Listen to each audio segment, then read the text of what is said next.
Pinalulugod po namin ang inyong pakikibahagi sa banal na Eucharistia. Ngayon, ang linggo ng Pasko ng Pagkabuhay. Ang mangunguna sa ating pagdiriwang ngayong umaga ay si Monsignor Sabino Deco. Magsitayo po tayo.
Umawit ng Alleluia, purihin ang Panginoon, sabagat si Kristo ang ating tagapagligtas ay bumangon muli at sa kanyang tagumpay dulot sa atin ang kaligtasan.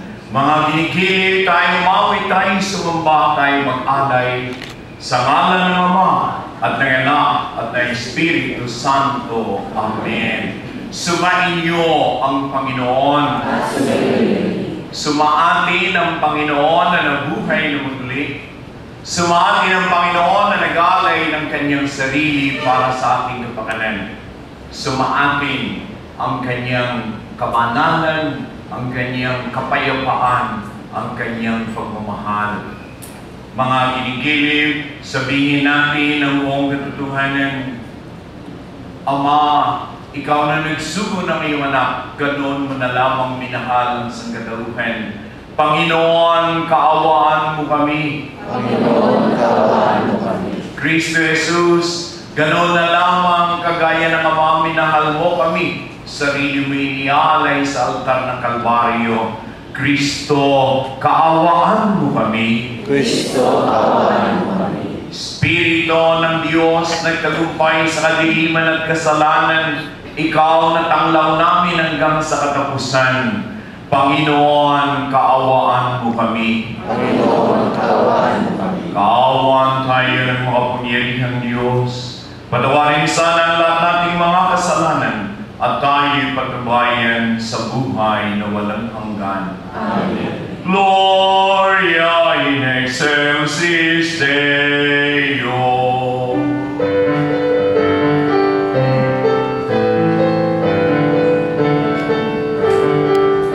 Papuri sa Diyos, papuri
tayo.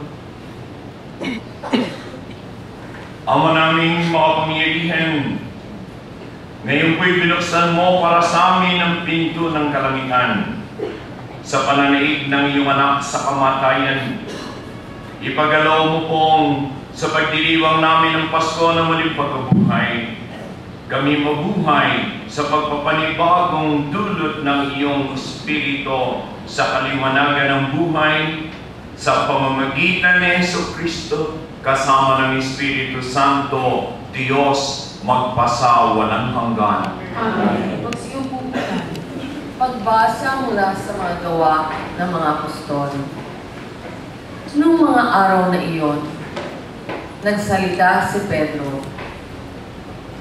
Alam ninyo ang nangyari sa buong Judea na nagsimula sa Galilea nang mangaral si Juan tungkol sa binyag. Ang sinasabi ko'y tungkol kay Jesus na taga Nazaret. Ipinagkaloob sa kanya ng Diyos ang Espiritu Santo at ang kapangyarihan bilang katunayan na siya nga ang hinirang. Sapagkat sumasa kanya ang Diyos, saan man siya pumaroon, ay gumagawa siya ng kabutihan at nagpapagaling sa lahat ng pinahihirapan ng Diablo. Saksi kami sa lahat ng ginawa niya sa lupain ng mga Hudyo at sa Jerusalem. Gayunman, siya'y ipinako nila sa krus. Ngunit, muli siyang binuhay ng Diyos sa ikatlong araw. Napakita siya, hindi sa lahat ng tao, kundi sa amin lamang na noon pangunay pinili ng Diyos bilang mga saksi. Kami ang nakasama niyang kumain at uminom pagkatapos na siya'y muling mabuhay. Inatasan niya kaming mangaral sa mga tao at magpatotoo na siya ang itinalaga ng Diyos na maging hukom ng mga buhay at mga patay. Siya ang tinutukoy ng mga propeta ng kanilang ipahayag na bawat mananalig sa Kanya ay tatanggap ng kapatawaran sa kanilang mga kasalanan sa pamamagitan ng Kanyang pangalan. Ang salita ng Diyos. Salamat sa Diyos. Araw ngayon ng may kapal, magalak tayo magdiwang. Araw ngayon ng may kapal, magalak tayo magdiwang. Ang kanyang pag-ibig ay napakatatag at mananatili. Ang taga-Israel, bayaan sa bihid kanilang ihayag. Ang pag-ibig ng Diyos ay hindi kukupas. Araw ngayon ng may kapal, magalak tayo magdiwang. Ang lakas ng puon ang siyang nagdulot ng ating tagumpay. Sa pakikibaka sa ating kaaway, aking sinasabing, di ako papanaw. Mabubuhay ako upang isalaysay ang gawa ng Diyos na Panginoon ko. Araw ngayon ng may kapal, magalak tayo magdiwang. Ang batong natakwil ng nangangagtatayo ng tirahang bahay, sa lahat ng batoy, higit na mahusay. Ang lahat ng ito, ang nagpamalas ay ang Panginoong Diyos, kung iyong mamasdan ay kalugod-lugod. Araw ngayon ng may kapal, magalak tayo magdiwang. Pagbasa mula sa sulat ni Apostol San Pablo sa mga taga-Colosas. Mga kapatid, binuhay kayong muli kasama ni Kristo, kaya ang pagsumikatan ninyo ay ang mga bagay na nasa langit na kinaroroonan ni Kristo na nakaupo sa kanan ng Diyos. Isaisip ninyo ang mga bagay na panlangit, hindi ang mga bagay na panlupa. Sapagkat namatay na kayo at ang tunay na buhay ninyo'y natatago sa Diyos kasama ni Kristo. Si Kristo ang tunay na buhay ninyo at pag siya'y nahayag, mahahayag din kayo kasama niya at makakahati sa kanyang karangalan. Ang salita ng Diyos. Salamat sa Diyos. Magsitayo po tayo.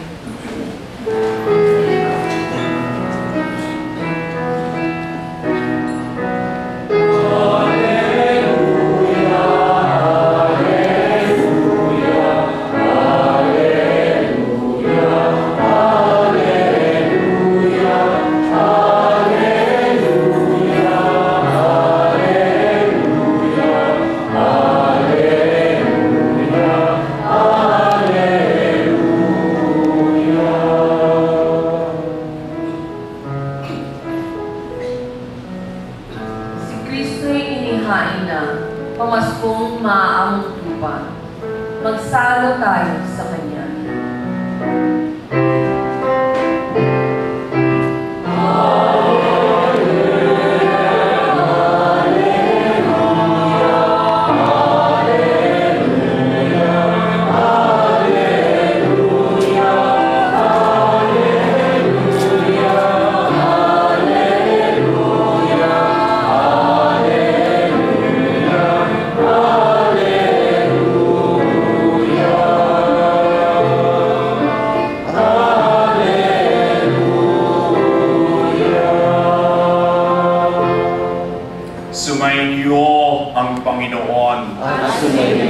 Pagbasa sa banal na Ebanghelyo ayon kay San Juan.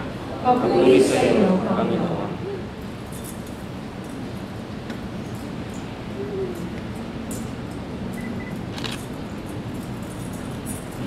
Madilim-dilim pa ng araw ng linggo, naparona si Maria Magdalena sa libingan. Naratnan niyang naalis na ang batong panakip sa pinto ng libingan. Dahil dito'y patakbo siyang pumunta kay Simon Pedro at sa alagad naman ni Jesus at sinabi sa kanila, "Kinuha sa libingan ng Panginoon, hindi namin alam kung saan dinala." Kaya't si Pedro at ang nasabing alagad ay nagpunta sa libingan. Kapwa sila tumakbo, ngunit si Pedro ay naunahan ng kasamang alagad. Yumuko ito at sumilip sa loob. Nakita niyang nakalagay ang mga kayong lino, ngunit hindi siya pumasok. Kasunod niyan dumating si Simon Pedro at tuloy-tuloy itong pumasok sa libingan. Nakita niya ang mga kayong lino at ang panyong ipinalot sa ulo. Hindi ito kasama ng mga kayong lino, kundi hiwalay na nakatiklop sa isang tabi. Pumasok din ang alagad na naunang dumating. Nakita niya ito at siya'y naniwala.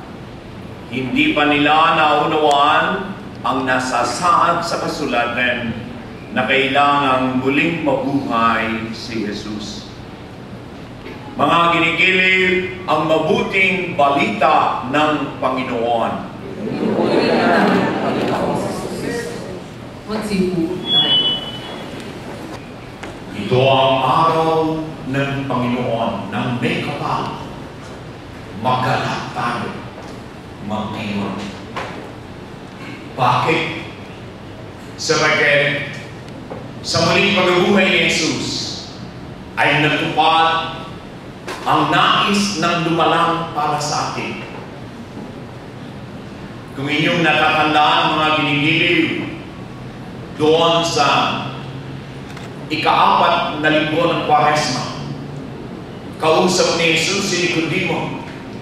Sinabi ng Panginoon dito sa naghahanap ng katotohanan, ngunit palihim na lumalapit at nakikinig kay Jesus sapagkat hindi pa niya kayang malaman ng lahat na siya'y naniniwala sa isang karpintero na taga Nazaret. Ang sinabi sa kanya ni Jesus noon, Ganoon na lamang minahal ng Diyos ang sangkatauhan.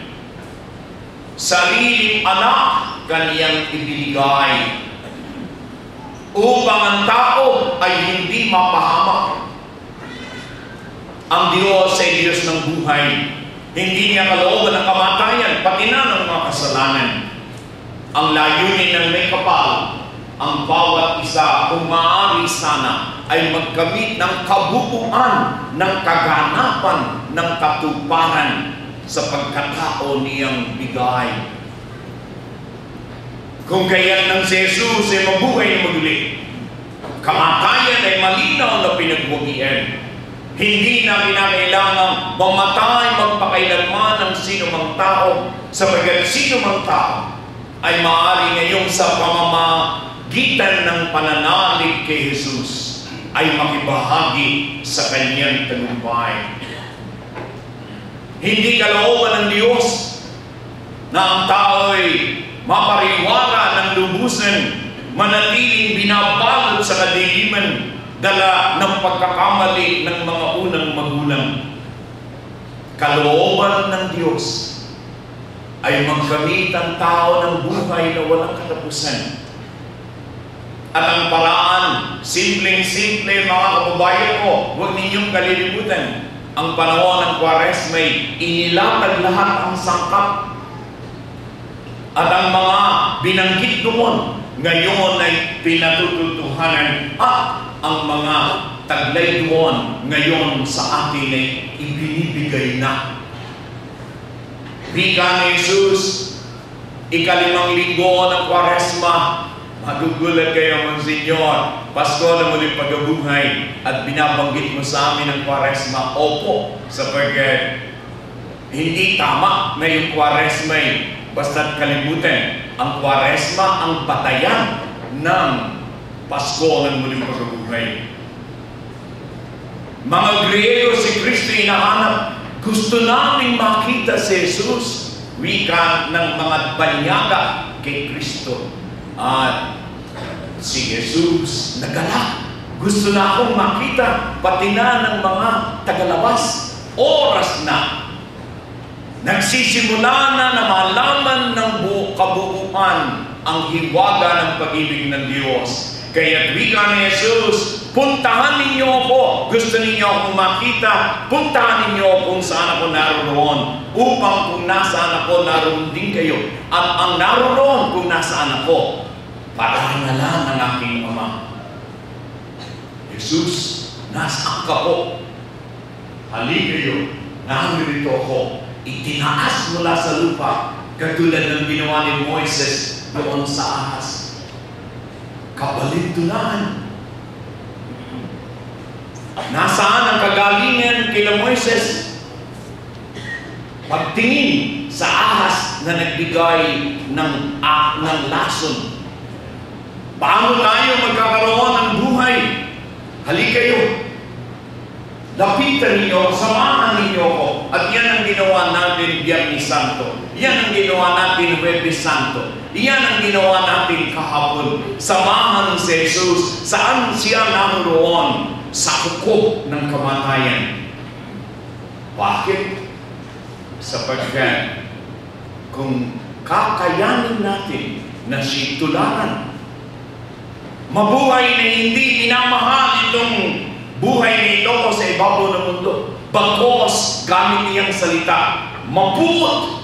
Ito'y hyperbole. Ito'y isang pagbibigay labis na pansin sapagkat ito ay napakahalaga. Kung kakayanin ninyo, katulad ko, na mahalin ang Diyos ng higit sa lahat, mahalin ang kapwa gaya ng sarili. Kung kakayanin ninyo na hindi mabuhay para sa sarili lamang, kung ako'y inyong sasamahan, kayo ang magkakamit ng buhay na walang katapusan. Ang sinabi niya noon, ngayon ay atin. Noon ay binanggit din niya kay Nicodemo. Ang isang malungkot ay dumating sa mundo ang anak ng tao na katulad ng isang liwanag. Subalit may mga taong pinili pa ang kadiliman. liwanag. Iyon ang kanyang ginamit. Liwanag katulad nitong kandila ng Pasko na muling pagkabuhay. Ito ngayon ang sa atin ay sagisag, mga kababayan ko, na si Kristo ay nabuhay na muli. Easter candle. Iyan ang sinindihan kagabi upang mula sa kadiliman. Ito ang liwanag ng pumunit. At mula sa liwanag nito, tayo'y binahaginan. Kailan tayo unang nakibahagi sa liwanag ni Kristo? Sa mga tuwing, kailan ba ang bawat isa sa atin ay nakasama na ni Kristo at kabilang na sa kanyang tagumpay? Kailan ba ang Easter ay naging bahagi na ng pagkatao natin? Kailan? Nangyari na ba yun? Opo. Noong tayo'y binyagan, ang binyag, ang sakramento ng ating pakikibahagi sa buhay ni Kristo. Sa kanyang kamatayan at muling pagbuhay, doon tayo'y binyagan, inampun tayo ng Ama. Tayo'y tinubos na niya, tayo'y binahaginan niya ng liwanag, tayo'y pinananahanan na ng Espiritu Santo katulad sa isang templo. Kaya nga, isang tanda ng binyag yung kandilang meningas. Kagabi, yun ay hawak ng lahat ng nakibahagi sa banal na liturya. Ngunit, ngayon, mula ngayon, sapat na sa atin, kaharap natin ang kandila ng muling pagkabuhay. Tiyan ang kandila natin. Ang kandila ay binibigay hindi sa ninong, hindi sa ninang. Ang kandila ay para sa bininyagan. Sapagkat ang bininyagan ay inagaw, hindi na siya anak ng kadiliman. Siya ngayon ay anak ng kaliwanagan. Siya ngayon ay kaisa ng liwanag na dumating sa mundong ibabaw. Kaya mga kababayan, tayong lahat ay children of Easter morn. Iyan yung napakagandang awitin. Anak tayo sa araw na ito, isinilang na muli. Pinalaya sa pagkaalipin ng kasalanan at kadiliman. Inangkin at inampon ng Diyos ng kaliwanagan. At iyan ngayon ang ating programa, manatiling nasa liwanag. Huwag yung kung ano-anong kasinungalingan, pagkukunwari, pagpapanggap, pagbabalag kayo ang ginagawa. Wika ni Jesus, sino yung mga taong natatakot sa liwanag? Yung mga taong ang gawain nila'y nakahihiya, kabuktutan, masama, kaya sila'y gustong nagkukubli. Ngunit ang mga tunay na alagad ni Kristo, sa kanilang pagtalima sa salita ng Diyos, sa kanilang pagtahak sa landasin ng Panginoon, sa kanilang katapatan sa binyag na kanilang tinanggap, sila'y nasa liwanag. Iyan ang sa atin ay hamon at mula sa Pasko na muling pagbubuhay sa buong taon, yan ang ating pagsisikapan. At iyan ang dahilan kung bakit napakahalaga na ipinagdiriwang natin ang Kwaresma at ang Pasko na muling pagbubuhay, sapagkat dito naririto ang programa ng ating pagkatao. Kaya mga kinigiliw, tayo ngayon, inanyayahan ko po, tumayo kayong lahat.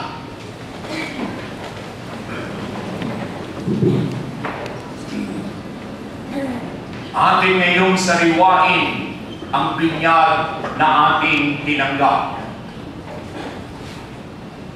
Kung paano noon ang mga magulang natin at inaman-inangan sa atin ay nagsalita para sa atin. Ngayon, tayo na. Akuin natin ang ating mga pananagutan. Ipahayag natin ng personal ang ating katapatan sa Ama, sa Anak at sa Espiritu Santo.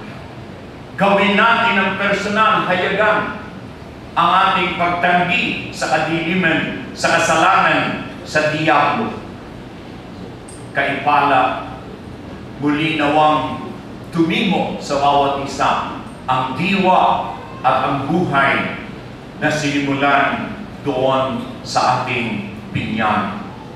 Kaya kung kayo'y makapangangakong tatalikod sa lahat ng hadlang sa katuparan ng layunin ng Diyos na may kapal para sa atin, upang tayo makapamuhay bilang matapat at maasahang kaanib ng kanyang angkan, pakisagot po ninyo ang 3 katanungan. Para kayo makapamuhay balang mga malayang anak ng Diyos, ang kasalanan ay itinatakwil ba ninyo? Opo, itinatakwil namin. Para kayo'y huwag mapailalim sa kasalanan, ang kakit-akit na tuksong ng kasamaan ay itinatakwil ba ninyo? Opo, itinatakwil namin. Si Satanas na pinanggagalingan ng kasamaan at pinuno ng kadiliman at ama ng kasinungalingan ay itinatakwil ba ninyo? Opo, itinatakwil namin. Mga ginigiliw, ngayon na may ating harapin ang ating pananampalataya. Kung kayo mga pangangakong magsisikap mamuhay bilang mga ikinararangal na anak ng Diyos Ama, kung magtutularan ninyo siya sa kanyang kabutihan, pagmamahal sa lahat, pagmamalasakit para sa pangkalahatang kapakanan, pakisagot ang katanungang ito. Sa Diyos Amang makapangyarihan na lumikha ng lahat, kayo ba ay sumasampalataya? Opo, sumasampalataya kami. Kung kayo mga ginigilid mga pangangakong magsisikap mamuhay bilang mga tunay na kapatid ni Hesus Kristo, kung gagawin ninyo lain sa buhay ang kanyang katwiran, katarungan, paglilingkod sa lahat, alinsunod sa kanyang pagmamahal, pakisagot ninyo ang katanungang ito. Sa isang anak ng Diyos, ang ating Panginoong Jesucristo, na ipinanak ni Santa Maria Virgen, itinako sa krus, namatay, inilibing, muling nabuhay, at naluluklok sa kanan ng Ama, kayo ba ay sumasampalataya? Opo, sumasampalataya kami. Kung kayo makapangangakong susunod sa patnubay ng Espiritu Santo, at kung sisikapin ninyong mapaunlad ang kaloob buhay at pagmamahal upang maging mga may pagmamalaking anak ng Diyos Ama at mga tinubos ng Panginoong Jesucristo, pakisagot ang katanungan ito sa Espiritu Santo, sa banal na Iglesia Katolika, sa kasamahan ng mga banal, sa kapatawaran ng mga kasalanan, sa muling pagkabuhay ng mga namatay, at sa buhay na walang hanggan, kayo ba ay sumasampalataya? Opo, sumasampalataya kami. Mga ginigilid ko, bunga ng pagmamahal ng Diyos na makapangyarihang Ama ng ating Panginoong Jesucristo, tayo'y pinatawad sa ating kasalanan nung tayo muling isilang sa tubig at Espiritu Santo. Tulungan nawa niya tayong mamalaging tapat sa ating Panginoong Jesucristo ngayon at magpasa walang hanggan. Amen.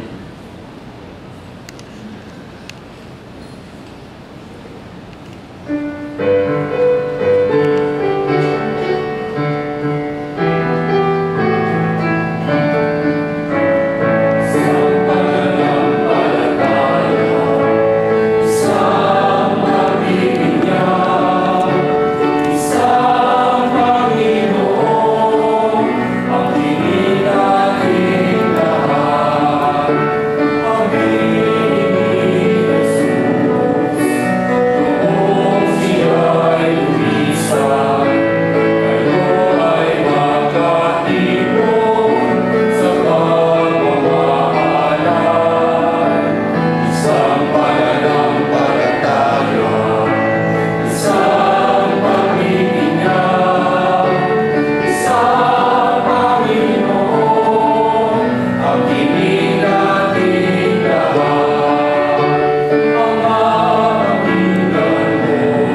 na kapwa pare-parehong isinilang sa sakramento ng binyag.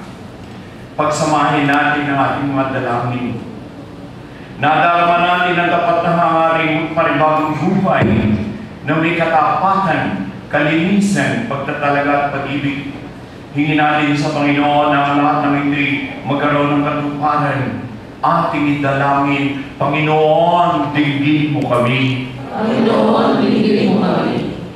Upang ang sambayanan ng mga mananampalataya ay magbigay saksi sa muling pagkabuhay ni Kristo sa pamamagitan ng kanilang patuloy na magbabagong loob. Manalangin tayo. Panginoon, dinggin mo kami. Upang ang Santo Papa, ating Obispo at lahat ng ating mga pinunong espiritual ay magtamo ng kasiyahan at kapayapaang buhat sa muling pagkabuhay ni Kristo. Manalangin tayo. Panginoon, dinggin mo kami. Upang ang mga nasa madilim na libingan ng kasalanan ay makatagpo sa muling pagkabuhay ng lakas upang mabuhay ng tapat sa Ebanghelyo. Manalangin tayo. Panginoon, dinggin mo kami. Upang ang mga nasisiraan ng loob sa di masupil na karahasan, paniniil at pag-iirap ay makatagpo sa muling pagkabuhay ng kinakailangang lakas ng loob upang magpatuloy sa pagtatatag ng isang matinong lipunan. Manalangin tayo. Panginoon, dinggin mo kami. Upang tayong lahat ay makatanggap ng pagpapala ng muling pagkabuhay, isang malalim pagpapanibago sa ating pagpapahalagang moral, panlipunan, pangkabuhayan at politikal ng mga institusyon. Manalangin tayo. Panginoon, dinggin mo kami. Ipanalangin natin ang ating mga pansariling kahilingan.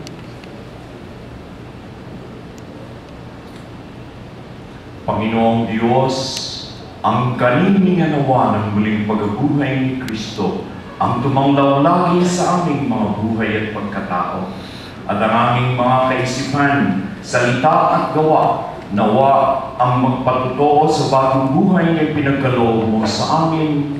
Isinasamo po namin ito sa ngalan ni Jesucristo, aming Panginoon. Amen. Magsiupo po tayo. Panginoon,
Manalangin tayo mga kapatid ko upang ito ating pagdiriwang ng Pasko ng muling pagkabuhay ay maging kalulugod sa ating Amang mapagmahal. Tanggapin nawa ng Panginoon itong paghahain sa iyong mga kamay, sa kapurihan niyang karangalan, sa ating kapakinabangan, at sa buong sambayanan niyang banal. Ama, masaya po namin ipinagdiriwang ang Pasko ng muling pagkabuhay. Ngayong aming ginaganap ang paghahain ito ng anak mong mahal para sa muling pagsilang at pakikinabang ng iyong sambayanan. Sa pamamagitan niya, kasama ng Espiritu Santo, magpasawa ng hanggan. Amen. Sumainyo ang Panginoon. At sumayin. Itaas sa Diyos ang inyong puso at diwa. Itinaas na namin sa Panginoon. Pasalamatan natin ang Panginoong ating Diyos. Marapat na siya ay pasalamatan. Ama namin makapangyarihan, tunay pong marapat ikaw ay aming pasalamatan. Lalo na ngayon pinagdiriwang ang paghahain ng Mesiyas, ang maamong tupa na tumubos sa aming lahat.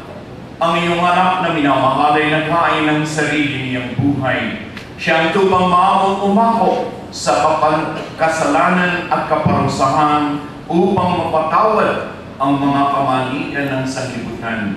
Sa pagkamatay niya sa banal na krus, ang kamatayan namin ay kanyang nilupig. Sa kanyang muling pagkabuhay bilang manunubos, pag-asa at pagkabuhay ay aming nakamit. Kaya isa ng mga anghel na nagpupuri sa iyong walang humpay sa kalangitan, kami po ngayon dito sa EDSA Shrine ay nagbubunyi sa iyong kadakilaan.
Sapagat sa pagitan ng iyong anak naming Panginoong Jesucristo at sa kapangyarihan ng banal na Espiritu ang lahat ay binibigyan mo ng buhay at kabanalan.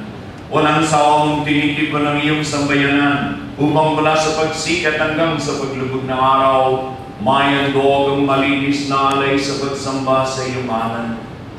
Ama, isinasamo po namin, pakabanalin mo sa kapangyarihan ng Espiritu ang mga kaloob na ito. Ito na ay maging ganawa ng dugo ng iyong anak at aming Panginoong Jesucristo na nag-utos ipagdiwang namin ang misteryo ito. Noong gabing ipagkanundo siya, kinuha niya ang tinapay, nagpasalamat sa iyo, hinati iyon, ibinigay sa kaniyang mga kaibigan at ang wika. Tanggapin ninyong lahat ito at kanin. Ito ang aking katawan na ihahandog para sa inyo.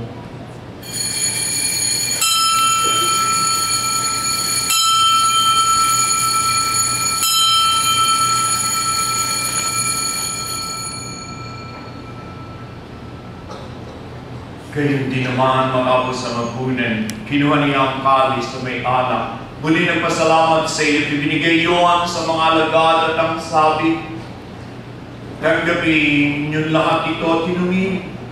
Ito ang kalis ng aking dugo, dugo ng bago at walang hanggang tipan, na para sa inyo at para sa lahat ay bubuhos sa ikapagpapatawad ng mga kasalanan. Gawin ninyo ito sa pag-alaala sa akin.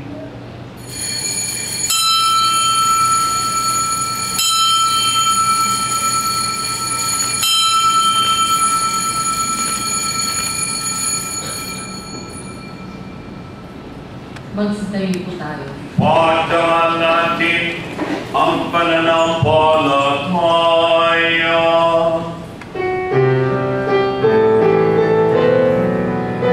Sa puso at pagkabuhay, kami nagtuos mong tunay. O Jesus, kami mahal, likas mo kaming anak. O Jesus, kami mahal, ngayon at magpakailanman. Ama, ginugunita po namin ang pagkamatay ng iyong anak na sa amin nagligtas, gayon din ang kanyang muling pagkabuhay at pag-akyat sa kalangitan. Samantalang ang kanyang pagbabalik ay pinananabikan, kaya bilang pasalamat ngayon po aming iniaalay ang buhay at banal na pagkakain ito. Tungayan mo ang handog na ito ng iyong sambayanan. Masdan po ang iyong anak na nagalay ng kanyang buhay upang kami muling ipakipagkasundo sa iyo. Loobin mong kaming tatanggap sa kanyang katawan at dugo ay mapuspos ng Espiritu Santo at maging isang katawan, mga kadiwa ni Kristo. Kami naway gawin niyang handog na akong panahong nakatalaga sa iyo. Tulungan nawa niya kaming magkamit ng iyong pamana. Kaisa ng ina ng Diyos ang Malabiring Maria, kaisa ni San Jose na kanyang kabiyak, kaisa ng mga apostol at lahat ng mga banal, naming inaasal, naming nakikiusap para sa aming kapakanan. Ama, ang handog pong ito na aming pakikipagkasundo sa iyo, magbunga nawa ng kapayapaan, kaligtasan, kapayapaan sa sandaigdigan. Patatagin mo po sa pananampalataya at pag-ibig ang iyong Santa Iglesia ang naglalakbay sa lupa, kasama na yung lingkod na si Papa Francisco, ng aming Obispo si Luis Antonio, ng talang mga obispo ng buong kaparian at ng iyong piniling sambayanan. Tingin mo po ang mga kahilingan ng iyong angkan na ngayon tinipon mo dito sa EDSA Shrine sa iyong harapan. Amang mawain, gugupin at pag-isahin ang lahat ng iyong mga anak sa bawat panig at sulok ng daigdig. Kaawaan mo po't patuloyin sa iyong kaharian ang mga mahal namin yumauna at ang lahat ng lumisan na sa mundong ito taglay ang pag-ibig sa iyo. Kami po'y maasang makararating sa iyong piling at sama-sama magtatamasan ng iyong kalingningang walang maliw sapagkat aming masisilayan ang iyong kagandahan sa pamamagitan ng aming Panginoong Jesucristo na diyang pinagdaraanan ng bawat kaloob mo para sa aming kabutihan. Sa pamamagitan ni Kristo, kasama niya at sa Kanya, o Diyos amang mga pangyarihan, ikaw ay pinagpurig pinagdaraan, kaisa ng Espiritu Santo, magpasa walang hanggan.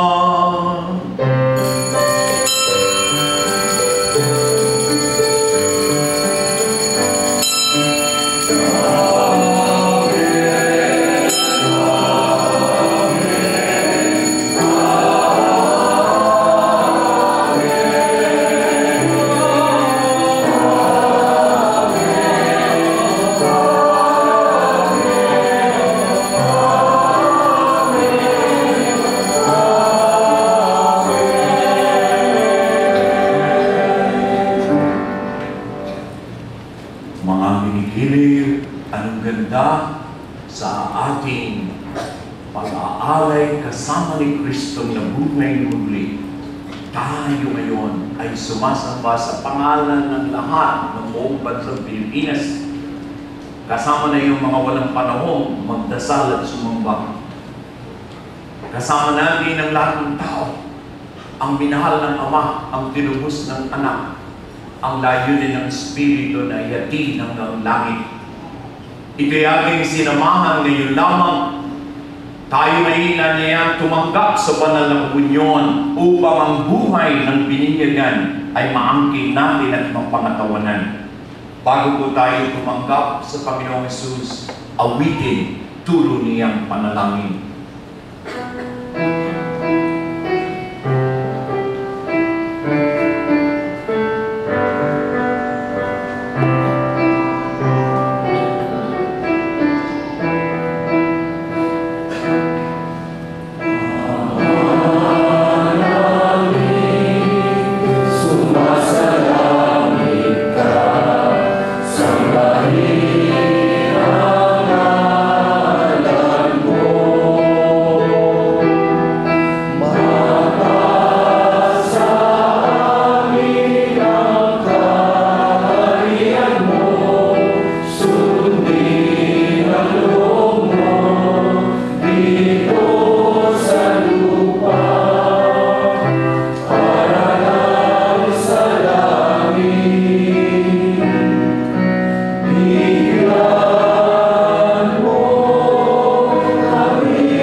Hinihiling namin ng Panginoon, iligtas mo po kami sa lahat ng masama. Paglooban mo kami ng kapayapaan, pagkakaunawaan, pagbibigayan sa aming mga tahanan, sa aming mga pinapasukan at paaralan, sa aming buong bayan.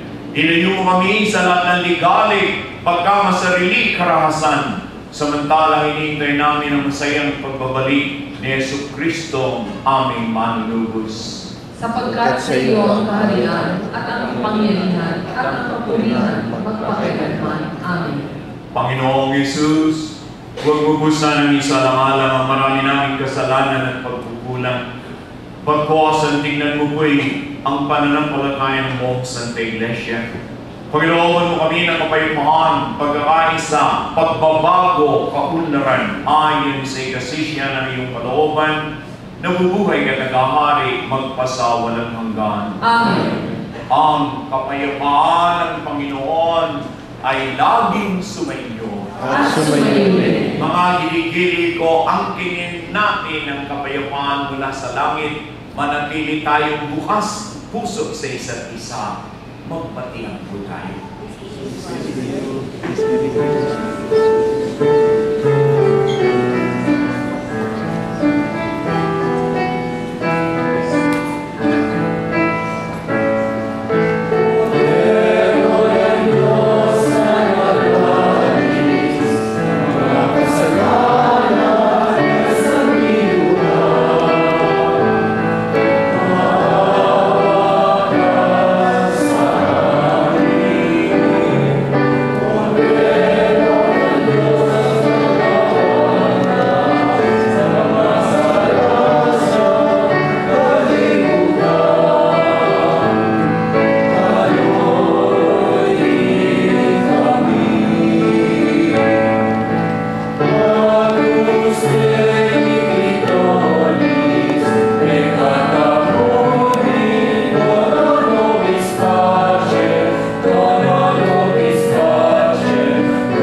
Siya ang namatay sa krus, ang inilibing at ang muling nabuhay.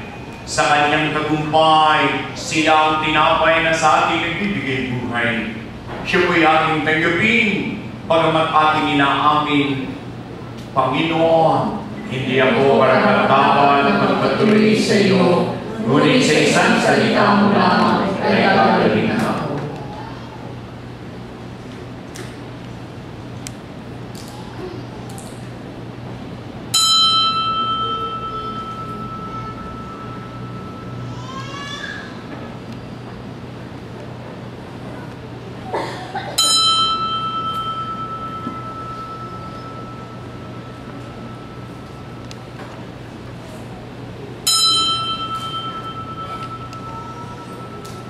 Para sa kaayusan ng komunyon, sisimulan natin ang pagbibigay ng komunyon sa mga nakaupo sa unang ngalan ng upuan at sunod-sunod na hanggang sa hulihan. Nakaupo o nakatayo man tayo, ay may mga ushers na gagaway sa atin. Sa mga hindi nakasunod sa dress code, may mga shots po na ipahiram at ibalik na lang po sa ushers pagkatapos tumanggap ng komunyon. Salamat po.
Magsiluhod po tayo at ating nasanin ang Oratio Temperata para sa kapayapaan.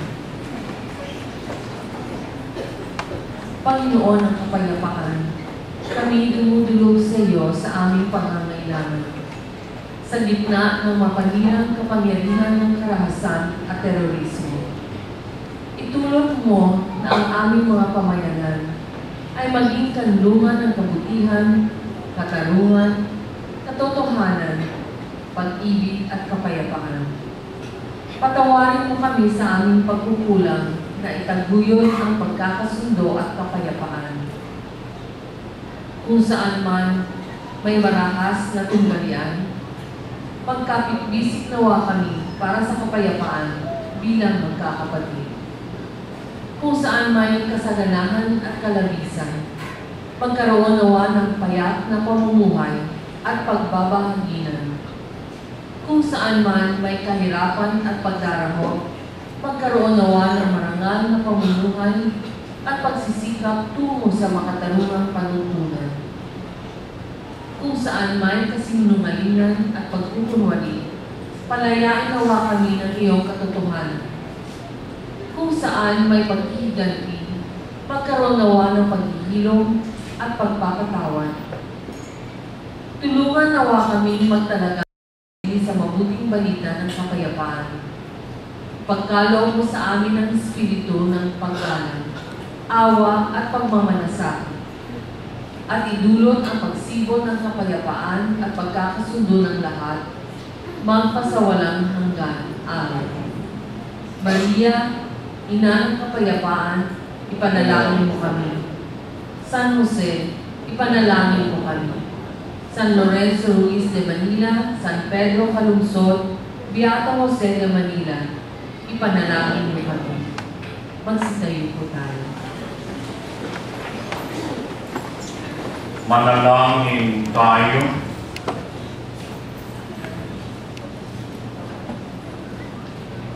Ama naming mapagmahal, lingamin mo po lagi kaming sambayanan mo upang sa ipinagdiriwang naming Pasko ng muling pagkabuhay ni Kristo, sapitin namin ang kaliwanagan ng pagkabuhay sa piling mo sa pamamagitan niya kasama ng Espiritu Santo magpasawalang hanggan. Amen. Sandali po namin hinihiling ang inyong pansin. Ang Free Clinic Ministry ng EDSA Shrine ay naghahanap ng mga doktor, nurses at dentista para sa lingguhang gamutan na ginaganap tuwing Lunes ng umaga mula alas 8 hanggang alas 12 ng tanghali. Sa mga nais mag-volunteer, bumisita lang po sa EDSA Shrine Office para sa karagdagang detalye. Also, we would like to ask the children ages 12 years old and below to form 2 lines in the center aisle for the distribution of Easter eggs right after the Mass. Only children who attend the Mass will be given. Maraming pong salamat. Tanggapin na po natin ang huling pagbabasbas. Sumainyo ang Panginoon At sumayin. Pagpalain kayo at ang inyong mga pamilya na ating mapagmahal na Diyos, ng Ama at ng Anak at ng Espiritu Santo. Amen. Mga hinigili tayo pinagpala, humayo, taglay ang galak at kapayapaan ni Kristo na buhay na maguli. Alleluia! Alleluia! Salamat Salamat sa iyo. Hallelujah.